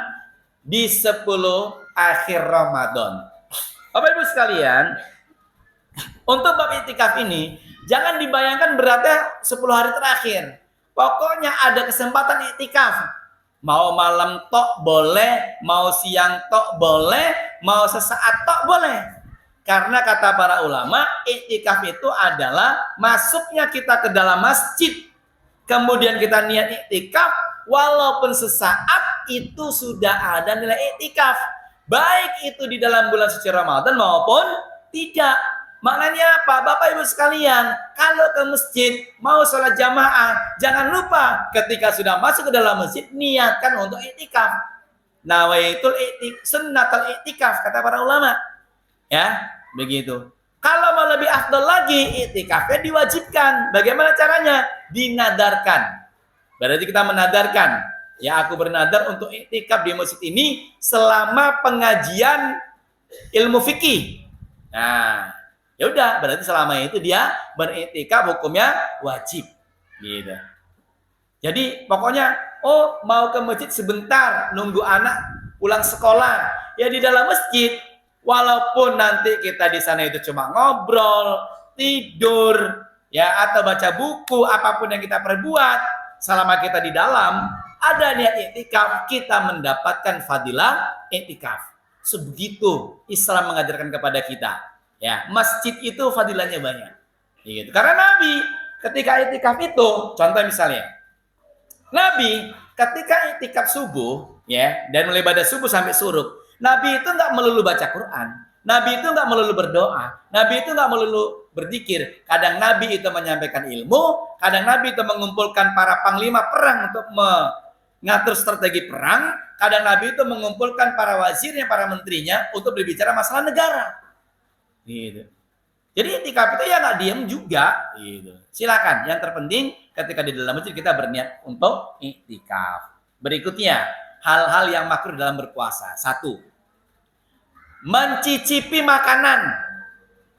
Ya, mencicipi makanan. Mencicipi makanan tanpa adanya hajat. Bapak Ibu di rumah, ini yang masak siapa? Bapak atau Ibu? Ibu, berarti yang boleh mencicipin Ibu, Bapak nggak boleh. Ya, kalau Bapak berarti yang mencicipi tanpa hajat. Ya, dia hukumnya makruh. Bu, kalau udah nyicipin makanan, bismillah dicicipin Bu ya. Jangan ditelan. Iya sih niatan nggak nelan. Ibu langsung mengeluarkan set gitu kan. Tapi kan ini ada sisa-sisanya bercampur dengan air liur, kemudian ibu telan, batal puasanya. Gimana caranya Bu? Kumur-kumur. Oke, caranya adalah kumur-kumur. Sebagaimana kita ketika puasa gusinya berdarah. Oke. Darah itu kan najis. Kita bersihkan, kita buang. Setelah selesai, ya sudah nggak keluar lagi, kita kumur-kumur. Ya kan? Nanti setelah kita kumur-kumur, baru air liur itu boleh kita telan. Kalau kita nggak kumur-kumur, kita nggak bersihkan, potensi darah itu masih ada di dalam sisa-sisanya, bercampur dengan air liur. Kalau kita telan dalam keadaan berpuasa, puasanya batal. Karena kita menelan benda asing, yaitu benda yang bernajis. Puasa muntah. Ya, dibersihkan semuanya, diakhiri dengan kumur-kumur. Kalau nggak kumur-kumur, bekas muntahnya bercampur dengan air liur, kita telan, puasanya batal. Oke, fix Bapak Ibu. Nah, itu tadi ya. Yang kedua adalah hijama atau berbekam. Kalau mazhab Syafi'i, berbekam itu hukumnya makruh tapi tidak membatalkan puasa. Ya, silakan. Begitu. Kemudian yang berikutnya adalah yang membatalkan puasa. Kata para ulama, yang membatalkan puasa itu terbagi menjadi 2, batal pahala puasanya. Puasanya sah, tapi pahalanya nggak ada. Yaitu puasanya orang yang ketika berpuasa dia 1 berbohong, 2 menggunjing, 3 memfitnah, 4 mengadu domba, ya 5 menggibah. Ya ini. Pokoknya Bapak Ibu sekalian, namanya puasa itu harus menahan tadi kan, imsak, termasuk menahan lisan, ya, untuk mengatakan yang tidak baik. Gitu. Ya kalau pada saat itu harus belanja ke pasar silakan belanja. Ya kalau harus menawar silakan menawar. Nek nggak perlu nggak usah ditawar. Kadang-kadang nanti kita malah bandingkan sana nggak jelas. Kadang-kadang malah nggak jujur. Ya toh? Akhirnya apa? Belain uang 800 perak, 500 perak. Tapi puasa kita hilang karena kita nggak jujur. Wes pokoknya namanya puasa itu kalau nggak dikir ya baca Quran atau ngomong-ngomong yang baik. Karena apa? Karena justru ini yang banyak tidak disadari dengan kaum muslimin. Dia capek, dia haus, dia lapar, menahan penat. Tapi dia nggak menahan yang ini. Nggak menahan untuk menggunjing, nggak menahan untuk berbohong, menggibah, memfitnah, mencaci maki. Aduh, udah berat ini Bapak Ibu sekalian. Begitu. Ya, makanya kalau pada saat itu kita dilempar batu kena kepala kita, katakan ini soimun. Pak, maaf saya sedang berpuasa gitu. Ya, begitu. Nah, ini ajaran Nabi. Karena apa? Kalau ini kita lakukan, ini nanti yang akan membatalkan pahala puasa kita. Begitu. Apalagi Bapak Ibu sekalian, fitnah kita tuh ada di sosmed. Apa-apa itu lihat Facebook lah, lihat IG lah, lihat TikTok lah, lihat ini, lihat itulah. Orang yang acting di IG, di TikTok, di YouTube itu, kita malah yang emosi sendiri. Ya kan? Maki-maki sendiri. Ini kan rugi. Ya kan? Udah mengurangi waktu untuk baca Quran, malah kita hilangkan pahala puasa kita. Gitu. Itu ya. Nah, kemudian ya, yang pembatal berikutnya adalah pembatal karena puasa itu sendiri. Karena orang yang murtad, karena orangnya pada saat itu gila, atau wanita itu datang atau nifas, atau mabuk. Nah, mabuk. Ya, mabuk juga membatalkan puasa. Kemudian mughma alaih, yaitu apa itu? Orang yang pingsan. Tadi sudah kita bahas. Kemudian yang membatalkan puasa juga makan dengan sengaja. Makan minum dengan sengaja itu membatalkan puasa. Maknanya kalau ada orang makan dan minum tidak sengaja, puasanya tidak batal. Walau sudah 3, 4, 5 ceting. Ya, kalau nggak sengaja maka tidak batal gitu. Apa kata Nabi? Kalau ada orang berpuasa, kemudian dia makan, minum tidak sengaja, kata Nabi, orang tersebut telah Allah beri makan dan beri minum. Tapi setelah dia tahu, harus berhenti. Nggak boleh dilanjutkan. Yang ada di mulut, dikeluarkan. Gitu. Yang sudah di perut, jangan dipaksa, nggak boleh. Biarkan dia di situ. Karena itu adalah ya pemberian dari Allah Subhanahu wa taala kepada orang tersebut. Gitu ya. Makan dengan sengaja, minum dengan sengaja membatalkan puasa, kemudian berhubungan suami istri dengan sengaja juga membatalkan puasa. Berarti kalau nggak sengaja tidak batal. Pak, mungkin nggak Pak? Mungkin. Ulama kayak berbicara kok. Kalau itu nggak mungkin ya nggak ada pembicaraannya. Loh, siapa tahu kan? Gitu. Suaminya pergi safar, sudah berbulan-bulan, ya kan? Di 18 Ramadan suaminya pulang, istrinya lagi jemur pakaian, pulang-pulang nggak sadar ngajak langsung setelah selesai. Loh, Pak, ini kan Ramadan. Iya, aku juga lupa. Ya kan, Bu? Itu.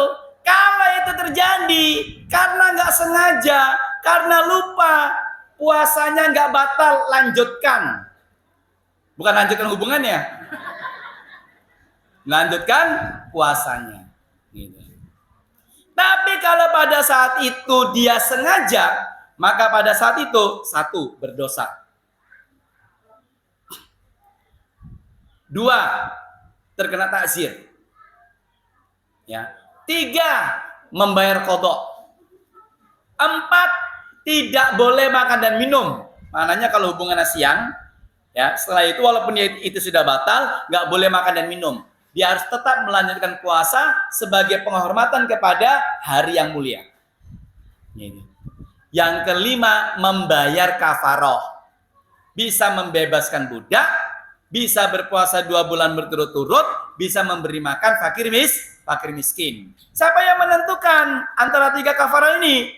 Kan disuruh memilih salah satu dari apakah berpuasa 2 bulan berturut-turut, ataukah membebaskan budak muslimah, ataukah memberi makan fakir miskin. Yang menentukan bukan dirinya sendiri, yang menentukan adalah seorang qadhi, seorang hakim. Kalau hakim melihat, oh ini orang miskin nih. Ini orang miskin, ya jangan suruh berpuasa. Oh, biasa nggak makan kok. Ya sudah terlatih. Jadi nanti, oh ini orang miskin. Apa yang terberat kira-kira? Membebaskan budak. Karena budak itu mahal. Kalau dia nggak mampu memberi makan fakir miskin. Ya kan? Kalau dia nggak mampu baru berpuasa 2 bulan berturut-turut. kepada orang yang mampu, yang paling berat dulu. Apa itu? Jangan suruh membebaskan budak. Karena apa? Satu budaknya mungkin banyak. Maka yang paling berat adalah puasa 2 bulan berturut-turut. Begitu. Kalau dia nggak mampu, baru nanti membebaskan budak. Kalau nggak mampu, baru nanti memberi makan fakir miskin. Lah, puasa 2 bulan berturut-turut berarti kan 60 hari. Ya dah. Hari ke-59 tetangganya punya kondangan. Dia akhirnya nggak berpuasa. Ya dah. Malaikat kondangan, makan di sana, diulangi sejak awal. Makanya Pak, tahan Pak. Berat ini masalah ini, hukumannya ini. Ya, begitu.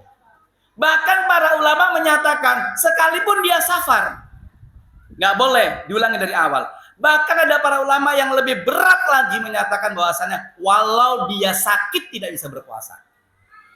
Gitu.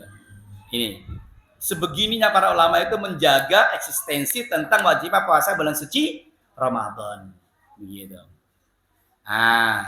Kemudian pembatal yang lain adalah masuknya benda-benda asing ke 7 lubang terbuka. Mana 7 lubang itu? 1 mulut, 2, 3 hidung. Hidung 2 kan Bu? Pak, ada yang cuma 1 hidungnya? 2 ya?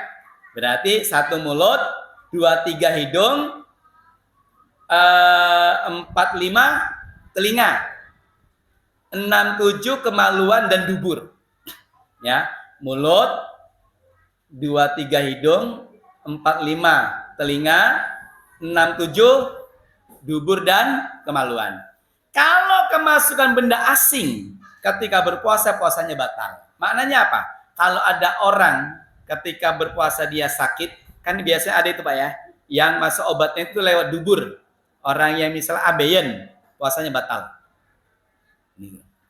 Ibu-ibu ya yang seringnya korek-korek telinga, pakai tangan Bu, ya. Karena kalau pakai tangan ini dia kan nggak mungkin masuk. Dia kalau hanya pada telinga yang dia itu masih bisa kelihatan, itu nggak membatalkan puasa. Tapi kalau pakai cotton bud, ya, lama-lama kan menari kan, tanpa disini masuk, sesuatu yang tidak bisa kelihatan lagi, batal puasanya. Nggak boleh.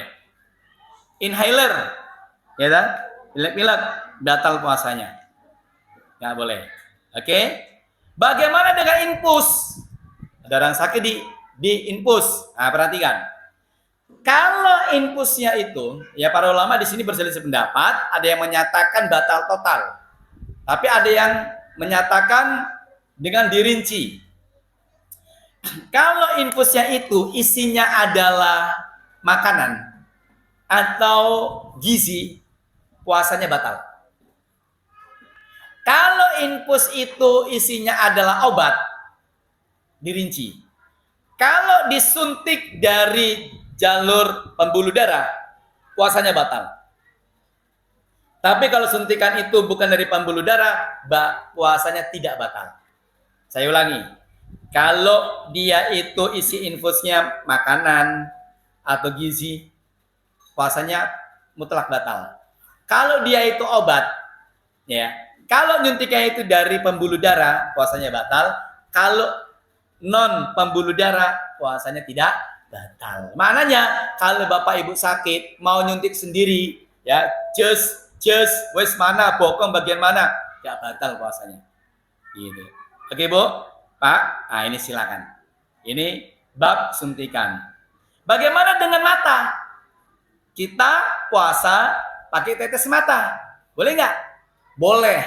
Karena mata ini kata para ulama Syafi'iyah itu bukan manfaat mafdoh, bukan lubang yang terbuka. Walau biasanya nanti itu di tenggorokan terasa kan? Biasanya kan ada terasa apalah ini, nggak apa-apa. Ya, itu tidak membatalkan puasa. Apalagi Bapak Ibu? Iler atau ular? Iler ya, iler. Lagi tidur, ngences, tiba-tiba kebangun, sudah keluar, disedot, set. Kalau ditelan, puasanya batal. Ya, kalau masih di dalam, posisi iler masih di dalam, walau jumlahnya itu kapasitas 2 ton, nggak apa-apa. Ya. Tapi kalau sudah keluar, keluar itu di mana? Nih, perhatikan. Keluar itu bibir ini bagian luar. Berarti kalau iler itu sudah melewati bibir, kemudian kita sedot ke dalam, kemudian kita telan, puasanya batal. Ya. Apalagi dari hidung warnanya hijau, disedot set masuk. Ya, masuk ke dalam nggak dikeluarkan, puasanya juga batal. Gitu. Hati ini. Ya lebih baik korbankan saja yang sudah keluar, ya Bapak Ibu ya. Karena kalau masuk potensi masuknya itu besar. Kalau ketelan puasanya batal. Begitu juga apa tadi? Muntahan, darah, gigi, gitu ya sudah kita bahas. Air yang masuk ketika wudhu, Bapak Ibu sekalian, kalau berwudhu ketika puasa hati-hati. Ketika kita kumur-kumur, kita mencuci hidung, kalau berlebih-lebihan dan air itu masuk, puasanya batal. Kalau tidak berlebih-lebihan, puasanya tetap sah. Paham ya? Gitu. Kalau kita mandi, kita wudhu, ada air yang masuk, kalau itu berlebih-lebihan, puasanya batal. Kalau nggak berlebih-lebihan, puasanya tidak batal. Tapi kalau di luar wudhu, di luar mandi, berlebih-lebihan maupun tidak kita memakai air, kalau masuk mutlak batal. Bisa dibedakan ya? Pokoknya kalau nggak wudhu, kalau nggak mandi, air masuk batal. Kalau kita sedang wudhu, kita sedang mandi, tergantung. Kalau karena berlebih-lebihan batal, kalau tidak berlebih-lebihan tidak batal. Begitu.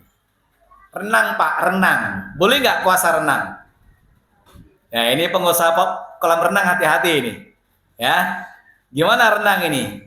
Boleh nggak Bu renang Bu ketika berpuasa? Ulama menjelaskan.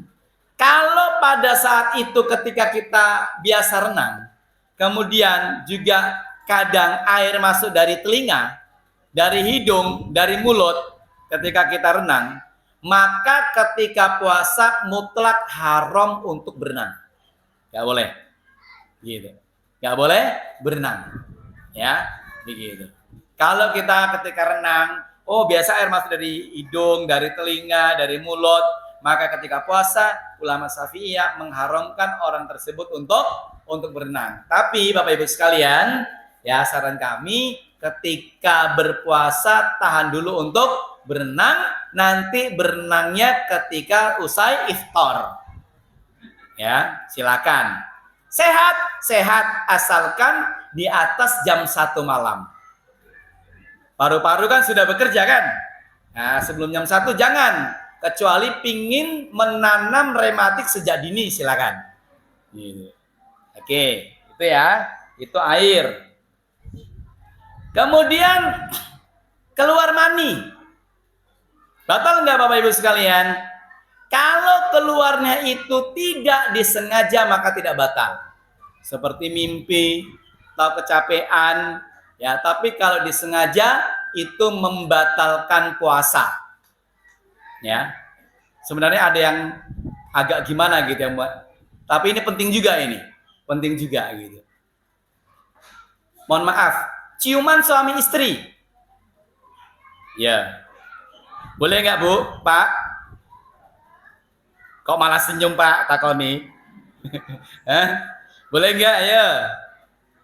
Kalau berpuasa, perhatikan. Kalau nggak puasa, halal afdol. Kalau berpuasa dengan syahwat haram, tanpa syahwat makruh. Terus gimana dong? Sabar, tahan sampai iftar. Nah itu. Nih.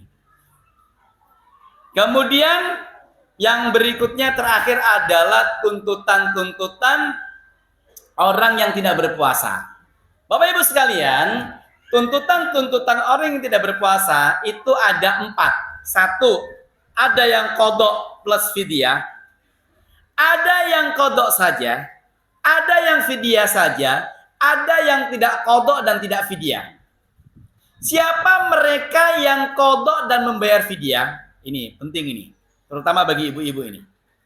Orang yang dia wajib untuk mengqadha dan membayar fidyah sekaligus adalah 1, seorang wanita yang tidak puasa karena dalam keadaan hamil atau menyusui yang itu disebabkan karena dia khawatir akan janinnya. Jadi sebabnya adalah karena sebab orang lain, bukan sebab dirinya. Atau dia khawatir air ASI-nya itu nanti tidak akan sempurna. Air ASI itu untuk siapa? Untuk bayi atau untuk ibunya?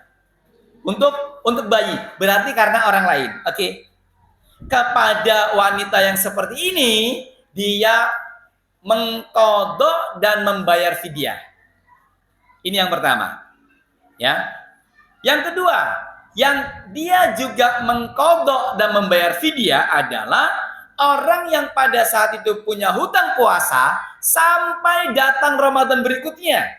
Itu belum dibayar puasanya. Nah, bapak-bapak jarang ya. Nah, ibu-ibu, ini yang sering terjadi korban gitu. Jadi tahun ini hamil, tahun depan menyusui. Biasanya berat, ya kan? Kalau pada saat itu belum sempat membayar hingga datangnya Ramadan berikutnya, berarti seorang ibu ini tetap harus bayar qadha puasa dan membayar fidyah. Oke? Tahun berikutnya belum terbayar lagi, ya tetap membayar puasa, membayar fidyah plus fidyah lagi. Berarti fidyahnya double 2. Tahun berikutnya belum lagi, ya tetap qadha, bayar fidyah, bayar fidyah. Paham Bu ya? Nah, ini ibu-ibu yang punya hutang banyak, nanti diklasifikasi Bu. Ini hutang yang baru setahun, ini yang udah 2 tahun, yang sudah 3 tahun. Nah ini. Ya, karena apa? Ada kewajibannya. Enggak sekedar mengqadha, tapi membayar fidyah ganda. Begitu. Nah ini yang perlu dihitung. Kemudian yang berikutnya adalah orang yang qadha saja. Dia mengqadha tapi tidak membayar fidyah. Siapa itu? Mereka yang berpuasa tapi tidak niat di malam harinya. Puasanya kan nggak sah dan wajib mengqadha. Gitu. Puasanya nggak sah dan dia itu wajib untuk mengqadha. Ya. Atau puasanya orang yang pada saat itu dia pingsan dengan sengaja atau dia mabuk, ya, atau dia murtad. Nah, dia itu mengqadha. Kemudian yang ketiga adalah fidyah saja.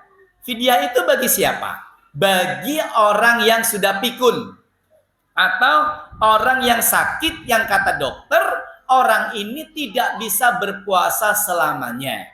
Maka dia cukup fidyah saja. Bagaimana cara membayarnya? Lebih afdol tiap hari 1 fidyah. Menghormati kehormatan bulan suci Ramadan. Walau boleh dirapel di akhir jika memang belum punya kemampuan, atau dirapel di awal jika punya kemampuan. Tapi lebih afdol tiap hari 1 fidyah. Ya, begitu. Kemudian berikutnya adalah orang yang sakit yang tidak diharapkan kesembuhannya. Kemudian baru yang keempat, orang yang ketika tidak berpuasa, dia tidak mengqadha puasa, dia juga tidak membayar fidyah sampai akhir hayatnya. Siapa dia? Orang gila.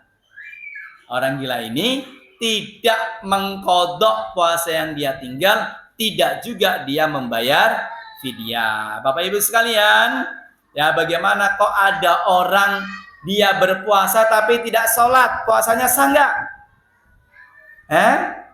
Ada orang puasa tapi nggak sholat, sholat tapi bolong-bolong, bahkan nggak sholat 5 waktu, puasanya sah nggak? Puasanya tetap sah, ya, karena sholat ibadah sendiri, puasa itu ibadah sendiri, begitu. Kemudian nanti kalau sudah datang akhir Ramadan, matahari sudah tenggelam di akhir Ramadan, maka kewajiban kita adalah membayar zakat fitrah. Jadi zakat fitrah itu boleh dibayar di awal Ramadan, wajib dibayar di akhir Ramadan ketika matahari sudah terbenam. Ya, yang terpenting sebelum imam melakukan sholat. Kalau imam sudah melakukan sholat, maka pada saat itu zakatnya tidak bernilai, dia berdosa. Kalau tetap dia berikan, hanya akan menjadi sedekah seperti biasa saja. Dia wajib mengqadha di tahun berikutnya. Berapa nilainya? Nilai zakatnya adalah tadi satu sok. Satu sok itu 4 mud. Ya, 4 mud. Berarti kalau tadi 600 atau 650 dikali 4. Begitu. Ya, paling aman itu adalah 2,8 kilo. Walaupun di sana itu terjadi perselisihan di kalangan para ulama, lebih aman lagi 3 kilo. Silakan. Nah, 3 kilo itu sudah aman. Apa yang kita keluarkan? Kutu ahlil balad, yaitu makanan pokok di mana pada saat itu yang kita makan. Kalau kita makan beras, yang mengeluarkan beras. Kalau kita makan hariannya jagung, ya keluarkan jagung. Kalau kita gandum, ya keluarkan gandum. Yang terbaik yang kita makan di harian kita. Wallahu a'lam bishawab.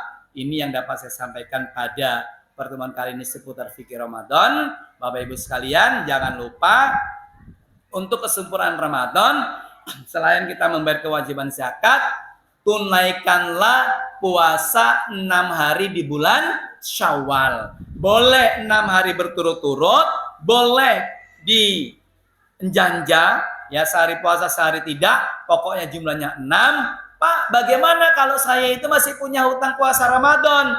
Para ulama berselisih pendapat. Ada yang menyatakan wajib bayar kodok puasa dulu, baru puasa 6 hari di bulan Syawal. Ada juga yang berpendapat tetap boleh berpuasa sunnah Syawal karena waktunya itu lebih terbatas daripada kodok puasa. Walaupun kodok itu hukumnya wajib. Nah, di sini pendapatnya cukup banyak dan boleh dipilih. Silakan Bapak Ibu semuanya mengambil mana yang lebih nyaman. Yang penting jangan lupa 6 Syawal tetap diperjuangkan. Karena kata Nabi, barang siapa yang berpuasa 6 hari di bulan Syawal, ya, barang siapa yang puasa Ramadan dan diikuti puasa 6 hari di bulan Syawal, apa kata Nabi? Seperti puasa selama setahun full. Nah, ini jangan sampai ditinggalkan. Sebelum saya tutup, saya buka untuk 3 penanya. Silakan Ustaz. Pertama.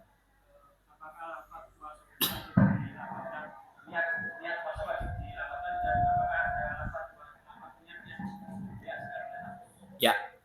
Untuk niat puasa sebagaimana niat yang lain, ya. Niatan di dalam hati. Gampang toh, Pak? Bu? Ya.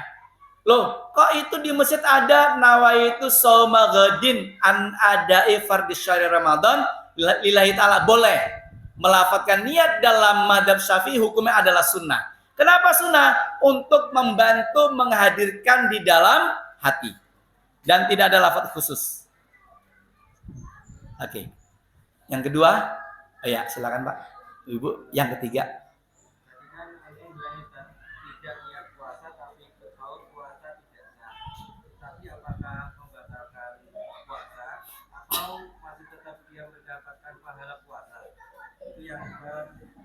Yang kedua, tadi aku sudah menerangkan tentang puasa wajib, puasa sunat, seperti salat Kamis, terus saum muslim, terus puasa Daud.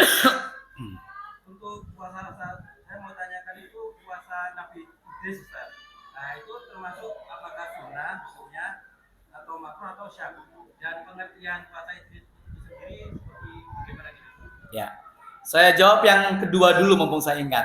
Untuk puasa Nabi Idris saya sampai sekarang belum mendapatkan tentang keabsahannya dari para ulama yang sampai saya yakin gitu. Yang saya pahami adalah puasa Nabi Daud. Karena itu dalilnya jelas, syariah. Kemudian untuk orang yang tidak berniat di malam harinya, mazhab Syafi'i, kan puasanya nggak sah. Walau dia itu sahur. Karena sahur itu satu ibadah, puasa itu satu ibadah. Gitu. Apakah ketika pada saat itu karena puasanya nggak sah, apakah dia tetap siangnya boleh makan, boleh minum, boleh ini, boleh itu? Kata para ulama nggak boleh. Dia tetap wajib untuk menahan sebagai penghormatan pada hari yang mulia. Gitu, San. Barakallahu fikum. Ibu, silakan. Pakai ini Bu, mic Bu, silakan.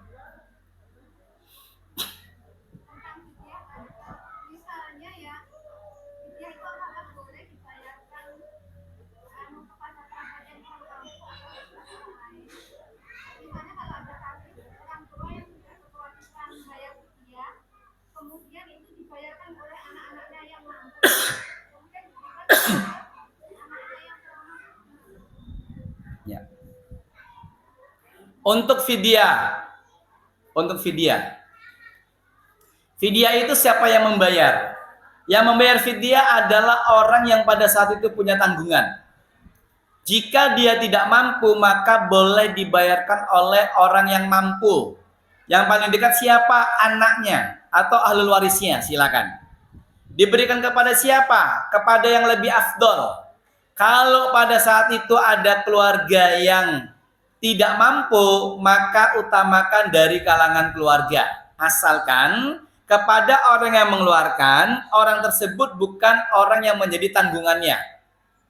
Contoh, orang tua kepada anaknya, anak adalah tanggungan, maka nggak boleh dikeluarkan kepada anaknya.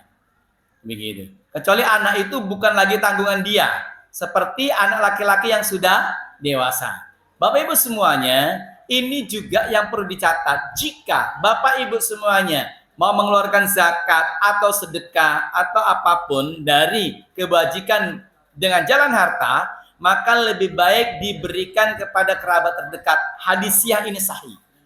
Ya, hadisnya ini sahih. Misalnya, mau mengeluarkan zakat, berilah zakat itu kepada orang terdekat kita. Siapa? Ya dari keluarga kita. Asalkan orang itu bukan orang yang menjadi tanggungan nafkah kita. Kalau orang itu orang yang menjadi tanggungan nafkah kita, nggak boleh. Begitu. Tapi kalau orang itu orang yang bukan tanggungan nafkah kita, boleh. Misal ibu, ya toh, ibu sebagai pengusaha nih, ya kan. Kemudian ibu mau mengeluarkan harta. Ya, harta zakat, ibu boleh memberikan kepada adik laki-laki. Kenapa? Karena adik laki-laki itu bukan tanggungan nafkah ibu. Ya, begitu. Sebagaimana kepada orang tua. Karena orang tua itu bukan ibu yang menafkahi, yaitu anak laki-lakinya. Begitu. Gitu Bu ya? Gitu. Sudah Bu? Sudah. Sudah Bu ya? 3 atau saya tambah 2 lagi Bu? Sudah? Oke. Nakhtatimil hamdalah, subhanaka Allahumma wa bihamdika, asyhadu alla ilaha illa anta, astaghfiruka wa atubu ilaik. Alhamdulillah 2 jam kurang 5 menit materi kita selesai. Assalamualaikum warahmatullahi wabarakatuh.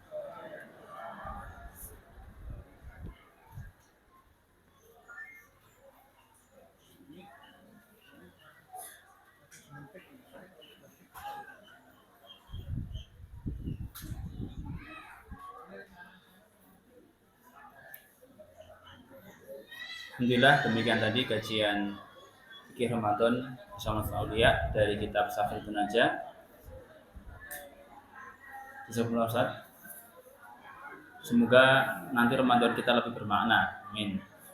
Kemudian kita sampai pada penghujung acara, yaitu penutupan. Sebelumnya ini kabar gembira untuk ibu-ibu ya. Nanti jenengan sambil pulang, nanti mampir di sekretariat sana, ada bingkisannya untuk ibu-ibu ya. Bapak-bapak beruntunglah yang bawa ibu-ibunya ke sini ya.